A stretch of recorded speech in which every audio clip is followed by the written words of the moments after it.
Hi Fruit Loops, this is an episode of Tea and Tarot. I'm going to drink some tea and I'm going to talk a little bit about tarot because I love to do that more than pretty much anything else in the whole wide world, amen. And my man badger is currently outside in the baking hot sun working on the back garden. It's taken on a complete transformation since this time yesterday. It looks amazing. I'm getting pretty damn excited actually. I think that very, very soon there are going to be some alfresco episodes of Tea and Tarot coming, so that's going to be awesome. Don't be jelly when I tell you that I'm on the apple and pear today. It's a Twinings blend and it is bloody marvellous. It's really adding to my excitement about the coming of summer. It's amazing. If you like Twinings and you haven't tried the apple and pear, get your hands on it. It's just zingy and zangy and zesty and lush. This episode is going to be for anyone who currently feels like they're just a little bit stuck at the moment with a healing process, with a process of letting something go, saying goodbye to something and moving on to the next phase of life. It could be a relationship, romantic or otherwise. It might be a job that you were turned down for or something that didn't quite go right and you had to kind of move on. An avenue that is no longer open to you or that wasn't on the inside what it looked like on the outside. Anything where you kind of just feel like, you know, you're in a state of disappointment or you're in a state of anger or you're in a state of shock and you kind of feel like you're stuck in the mud with regard to that feeling and you're really struggling to get past it. I decided to get some cards together that would help us all to check in with how we feel about the process of achieving closure and really just putting something to bed, you know, moving on with it, moving on to that next thing.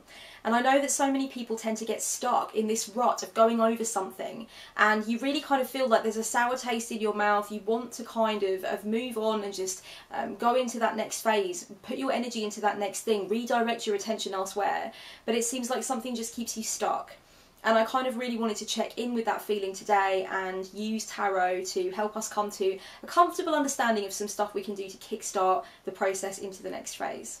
The card that's going to get us started with today's exploration is the Four of Cups, which is this really interesting image of deep contemplation, you know, deep, profound analysis. This guy has got his eyes closed and he's really just in the midst of something very concentrated, very focused, and it's actually to the detriment of what's going on outside of him. So it really is this inner journey where he's trying to come to an answer or come to some kind of understanding, and really he's got to block out everything else to do that. So it's deep concentration and it's very specific concentration.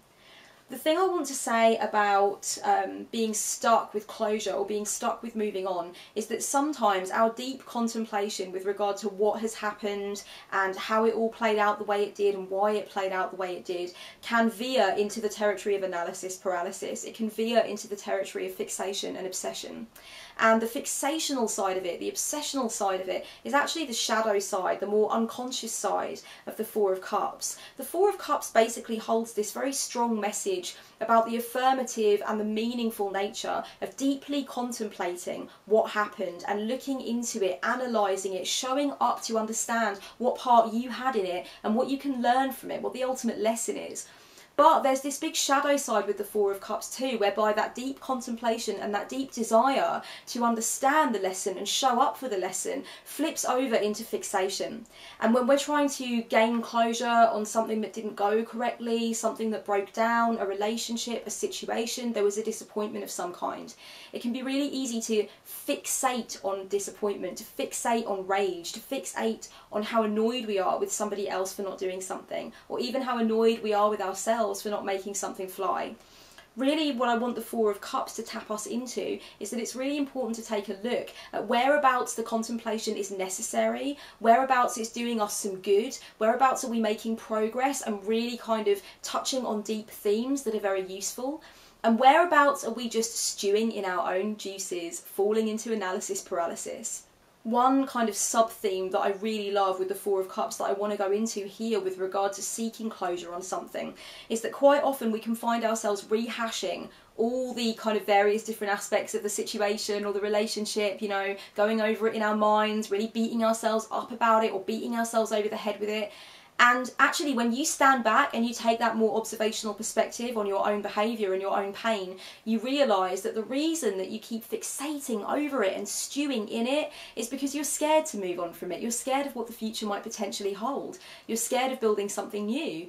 You know, you're scared of saying goodbye to what was going to be the kind of foundation of your life and moving on into something different. And whether that be a job or a romance, you know, even a marriage, anything of that nature, it's really important to recognise when you are stewing in your juices and convincing yourself that you need to carry on rehashing this problem, because actually what you're afraid to do is put your best foot forward and move on. You might be afraid that you're going to fail in a new endeavour. You might be afraid that there are no possibilities out there for you. You might just be scared of moving over into that new territory, you know, taking that step, as we see in the Three of Wands quite often, that step over the boundary into something new, accepting that what is past and it's now time for you to put your best foot forward. Sometimes fear of the future keeps us trapped, reading the same chapter over and over again. And if we read the same chapter over and over again and deliberate over it consistently, then we're not going to get started with reading the new one and seeing what's going to happen next in the story, you know.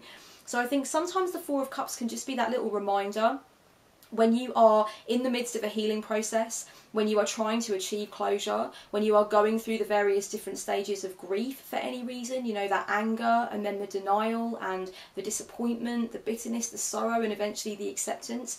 It's important to show up for that work. It's important not to bypass that work. It's important to allow yourself to go through it, you know, and don't try and go under it or over it or around it, but go through it. That's important. But when it flips over into fixation or obsession, or when it becomes a simple case of you being too scared to move ahead and so convincing yourself that you need to remain in this position, you know, then it's time to check in with yourself, and it's time for that moment of radical acceptance. Sometimes this fourth cup in the Four of Cups, that is actually a symbol of radical acceptance. It's a symbol of seeing what's here in the present, what you have in the here and now. And radical acceptance is very much about accepting the death of what's past and accepting that that is no longer available to you, and that sobering realisation that you've got to show up for yourself in the present. And if you're closing your eyes to your moment of radical acceptance, if you're trying to bypass it, then I would urge you now to open your eyes, get up, get out from under the tree and go and grasp that fourth chalice, because it has something wondrous for you. I chose the Magician today to tap us into the value and the true power of ritual. Ritual and ceremony. I am a very Jungian thinker. I'm unapologetically Jungian in my approach to life and in my approach to my own counselling practice, and I know that many of you are already aware of that. And in depth psychology and in Jungian psychology, there's this major belief that when you come across a certain realisation in the psyche, or when you recognise and bring conscious a certain struggle in the psyche, it's very profound to perform some kind of ritual in tangible reality to reflect and affirm for yourself what's going on in the inner world. And another belief in Jungian psychology is that the mind, the psyche, doesn't really differentiate between events that occur on the inner realm and events that occur in the external world. So actually, if we allow ourselves to go through something on the internal spectrum, it is as if it happened to us on the external spectrum. And so there's that really interesting interplay between what happens in the inner realm and what happens outside. And when we build a bridge between the internal and the external through doing a ritual to actually externalize what it is that we've been through and look at it through a series of gestures and symbols, etc., something really meaningful and magnificent starts to happen. So I chose the Magician because he's got the tools and he's obviously in the middle of some kind of sacred rite and that kind of thing. So it really tapped me into the importance of ritual.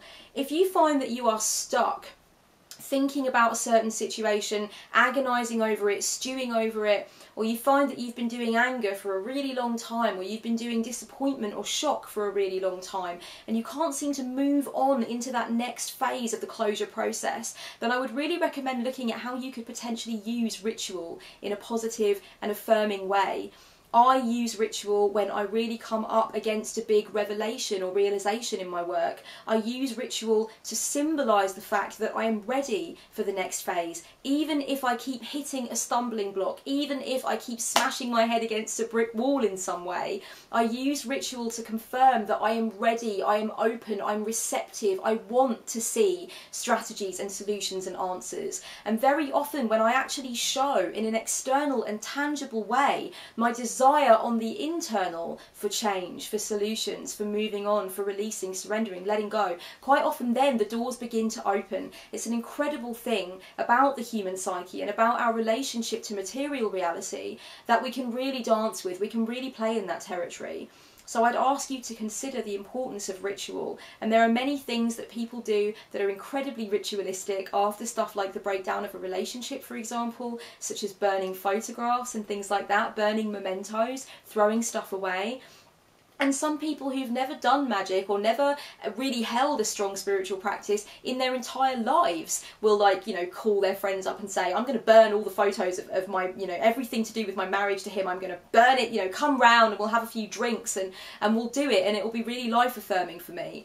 So even those people who've never dabbled in ritual in any kind of spiritual context have this almost mainstream and accepted understanding that these things count, these things matter, they bring in that fresh energy, they really allow us to clear out the psychic cobwebs and state that yes, we're standing in our power, we're ready for something new. So if you do find that there's that sticking point, maybe make like the magician and get some objects together and think about what things symbolise and what things mean for you. And it can be as complex or as simple as you want it to be. It can just be the lighting of a candle and a few simple words if you want to. Or you can do that classic thing if you want, where you have your friends round and you burn your photos in the back garden or something of that nature, you know, be safe.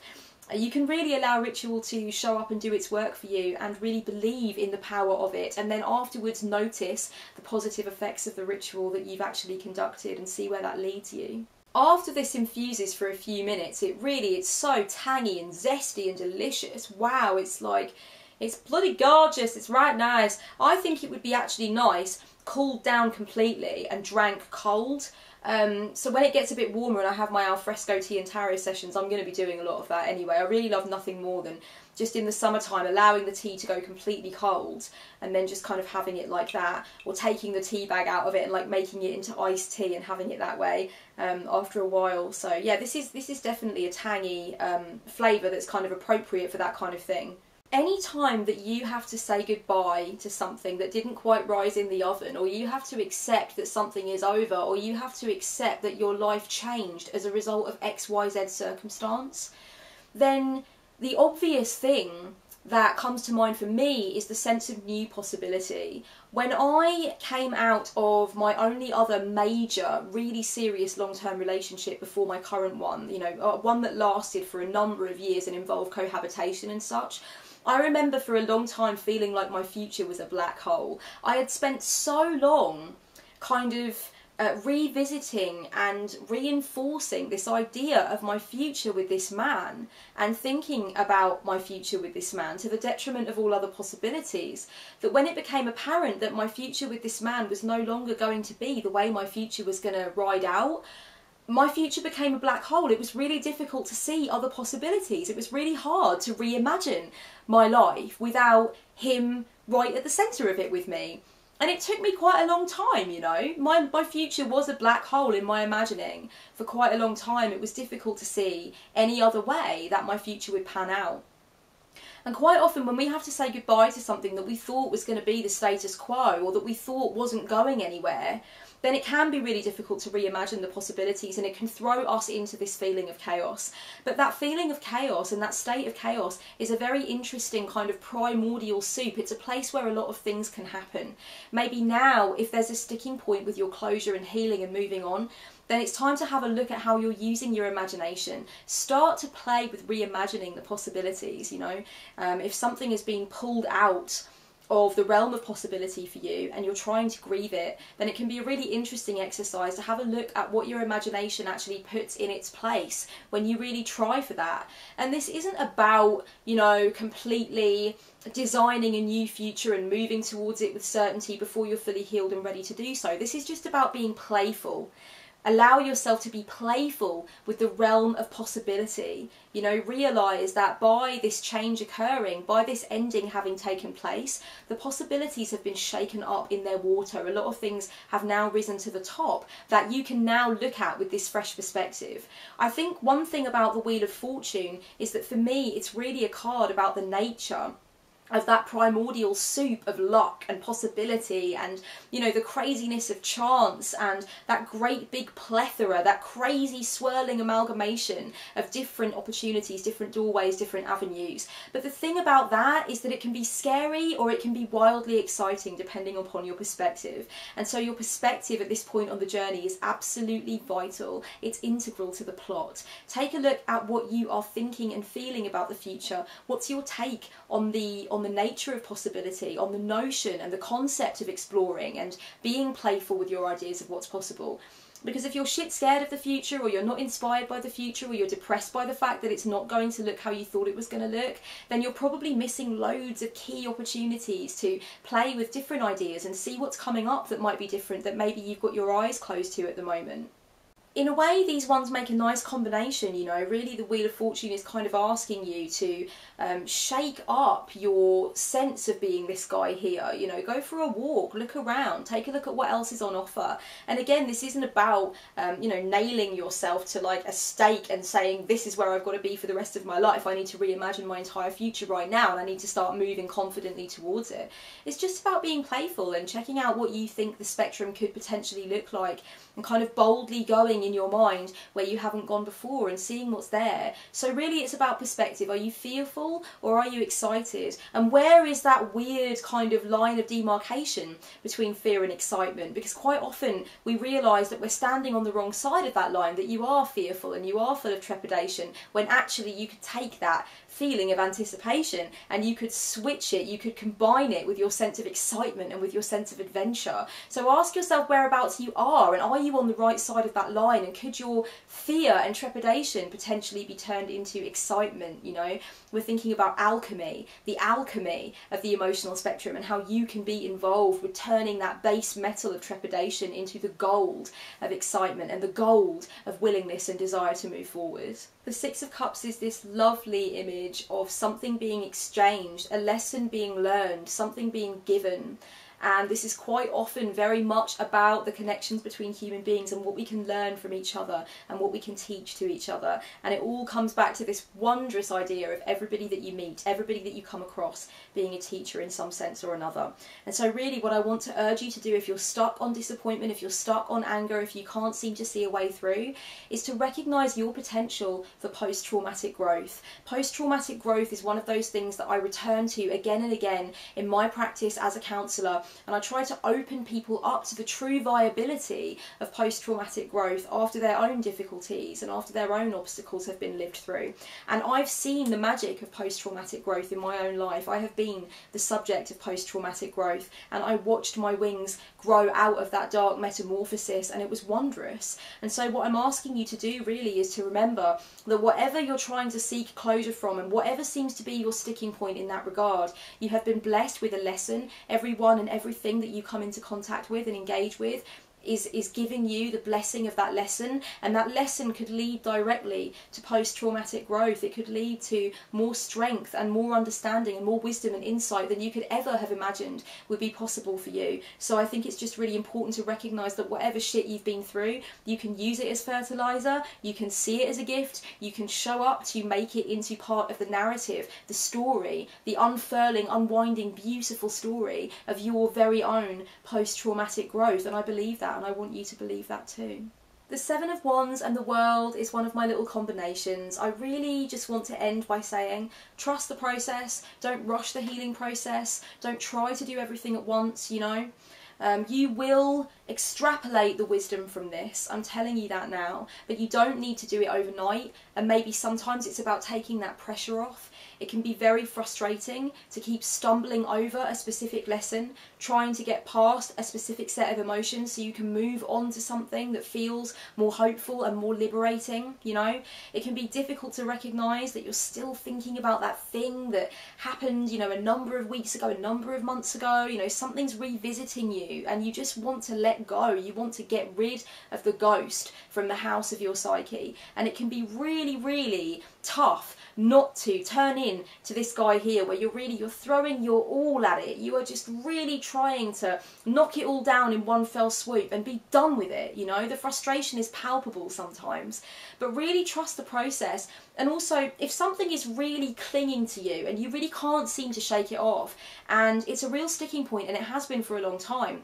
ask yourself if you've done quite a lot of changing and quite a lot of evolving since the initial situation or relationship actually occurred. Because sometimes you just need to revisit something from the new place, and sometimes you feel like you've completely healed from something and then it just keeps coming back and smacking you in the mouth, and it can be difficult not to be grateful for that, but try to be grateful for that, because sometimes it just means that you are changing and picking up new information and picking up a greater and more holistic sense of yourself at quite an alarming rate, quite a fast-paced rate, and therefore you need to keep revisiting the drawing board, and you need to keep looking at that lesson from a fresh perspective and taking on new things about it. So it doesn't always mean that you're useless and you can't get to the other side of a lesson. Sometimes it means that you're just really evolving at this incredible rate, and so you need to keep revisiting something from that new place as you pick up new nuances and kind of new depths of feeling and understanding about it. So, you know, trust the process. Don't beat yourself up.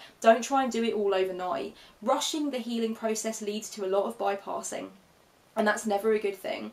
You always have to come back to your bypassing later. If you skip over something, you always have to deal with it later. I always kind of think of it as this kind of, this wardrobe analogy. If you've got all of this crap on the bed that you need to deal with, and it's horrible and it's messy and you don't know what to throw away and what to keep, and you just can't seem to extrapolate any sense from it whatsoever, if you chuck it all into a suitcase and bury it at the back of your wardrobe, that's fine, it will be gone for a while, and maybe you can get on with your life for a while, and maybe you can have a nice clean room and act as though nothing happened.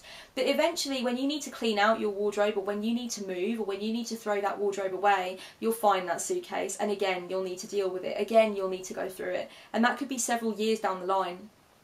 And I've seen people do this with the difficulties that they've gone through. I've seen people try to bypass healing from a broken heart, healing from the breakdown of a business, healing from the death of a parent or child or pet. I've seen people try and bypass it, you know. I'm fine, bearing up, no, fine, stiff upper lip, no, it's cool, let's get on with it, let's get on with it. And then I've seen months down the line, or even a year down the line, it's hit them out of nowhere. They've realised they have to do that grieving. They can't bypass it. They tried to for a really long time, and then out of nowhere, they shattered, the whole thing dismantled. You know, that very careful persona of strength and of the need not to heal kind of breaks apart, and they realise, you know, that suitcase is still very much at the back of the fucking wardrobe and it needs to come out and you need to go through it. So sometimes I like to say to people, you know, you can do your healing now or you can do it later, but by God, you are going to do it, and sooner rather than later, you know. So really allow yourself to trust that process. Don't bypass it. Don't try and push through it. Don't try and rush it. Don't try and pack it all up and bury it at the back of the wardrobe, you know, or just organise a little bit and then shove it under the bed and pretend that it doesn't matter. You know, really take that time, stick with it, go with it, move with it. And it is very much like a spectrum of light rather than a light switch. With things like forgiveness, for example, if you're really struggling to find that sense of forgiveness and that sense of willingness to drop what happened and just let it go and surrender to it, then I would recommend maybe make sure that you're not trying to do this like a light switch. You know, you don't just turn forgiveness on like a light switch. It's like a dimmer switch. Forgiveness is a dimmer switch. And sometimes you'll find that you can turn it up a little, and then, you know, because of certain variables, it gets turned down a little again, and then it gets turned up a little. It's not something that you can just do like that and it's done with, you know, and very many things about the process of closure are the same. So just keep that wisdom in mind. Know that you will extract the lessons, that you will be able to have that energy of the world, you know, where it's all come together and you've taken what you needed from it, and then you can go from the end to this fresh beginning. You will get there, it will happen. But just make sure that you're backing off from giving it this kind of energy, you know, really forcing it, pushing it, insisting upon your own timeline and your own agenda. The healing journey doesn't work like that. So really sit with it, really respect it, and know that that is how the foundation for post-traumatic growth is laying, you know, through patience, through wisdom, through really letting yourself sit with it and be in the moment with it. Also, whatever you're going through, whatever you need closure on, tea is your friend. make yourself a cup of tea. Before you start anything, any of this work, any journaling, before you pick up the phone to a friend, always make sure you pop that kettle on. It's stood me in good stead throughout life. When the fool went off on his epic journey, he had some Twinings pear and apple blend in that little knapsack, and so should you. Believe me, do yourselves a favour. Just make sure the kettle's on before you try and do any deep inner work. You know, it's for the best. I'm pretty sure that when Jung went through his red book phase, his midlife crisis, dived into the torrid depths of his psyche, he did so with a nice cuppa. I'm absolutely sure. I'm sure I read that somewhere. I'm sure that's true. Thank you so much for joining me, and if you would like to request any theme, any topic for a Tea and Tarot episode, please do so below, and I will take your ideas under consideration, and I'll write them down, and I'll think about potentially cards that could fit in with any questions you have, any desire that you have to approach a certain topic through the lens of tarot. Let me know what you want to see, and I'll see what I can do for you. And until next time, thank you so much for joining me and supporting me and continuously inspiring me, and very, very much love to you all. Blessed be.